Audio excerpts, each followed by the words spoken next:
মোক কোনবাই কৈছে এখন ৰেচন কাৰ্ডৰ এটা অৰুণোদয় শাহুমাই পাইছে, বোৱাৰীয়ে পোৱা নাই। শাহুমা আৰু বোৱাৰী অলপ সেইকাৰণে এইবাৰ আপোনালোকক আমি ৰেচন কাৰ্ডখন ভাঙিব দিম, যাতে শাহুমায়ো পায় বোৱাৰীও।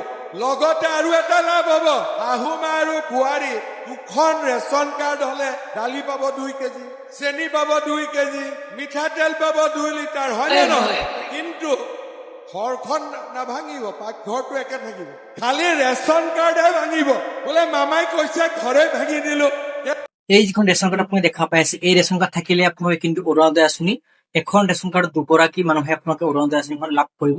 তো আপোনালোকে যিসকল মানুহৰ ৰেচন কাৰ্ড আছে এই সকল মানুহেতো অৰুণোদয় আঁচনিখন লাভ কৰিব, আৰু যিসকল মানুহৰ ৰেচন কাৰ্ড নাই সেই সকল মানুহে কিন্তু নতুন কৰি আকৌ ৰেচন কাৰ্ডৰ বাবে আবেদন কৰিব পাৰিব। আবেদন কৰিলেহে আপোনালোকে অৰুণোদয় আঁচনিখন লাভ কৰিব।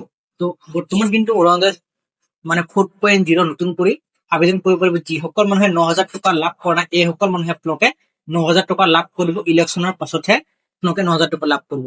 তাৰ পাছত আপোনালোকে কিন্তু প্ৰতি মাহে আপোনালোকে 3,000 কৰি লাভ কৰি থাকিব। তো যিসকল মানুহে এতিয়ালৈকে অৰুণোদয় আঁচনিখন লাভ কৰিব পৰা নাই এই সকল মানুহৰ কাৰণে আহিছে এটা সুবৰ্ণ সুযোগ। এই সুযোগত আপোনালোকে কিন্তু অৰুণোদয় আঁচনি বা আপোনালোকৰ ৰেচন কাৰ্ডখন বনাব পাৰিব। তো যদি আপোনালোকৰ ভিডিঅ'টো চাই কিনে ভাল লাগে চেনেলটো ছাবস্ক্ৰাইব কৰি ৰাখিব, এনেকুৱা ধৰণৰ হেল্পফুল ভিডিঅ' আপোনালোকে সদায় পাই থাকিব কাৰণে। তো আহক আপোনালোক জনাম যে আপোনালোকে এই অৰুণোদয় আঁচনি যিখন ফৰ্ম আপোনালোকে কেতিয়া লাভ কৰিব পাৰিব। বহুত মানে কিন্তু সুধি আছিল, এই কাৰণে মই আপোনালোক এই ভিডিঅ'টো মানে বনাই আছো। তো বহুত কেইটা মই কিন্তু ভিডিঅ' দিছো, ভিডিঅ'ত মই আপোনাক জনাই দিছিলো যে আপোনালোকে অৰুণোদয় আঁচনি 4.0 যিখন আঁচনি আহিব এতিয়ালৈকেও অহা নাই, কিন্তু আহিব নিৰ্বাচনৰ পাছতহে এই অৰুণোদয় আঁচনি 4.0 ফৰ্ম আপোনালোকে ক'ত লাভ কৰিব বহুতে মানে সুধি আছিল।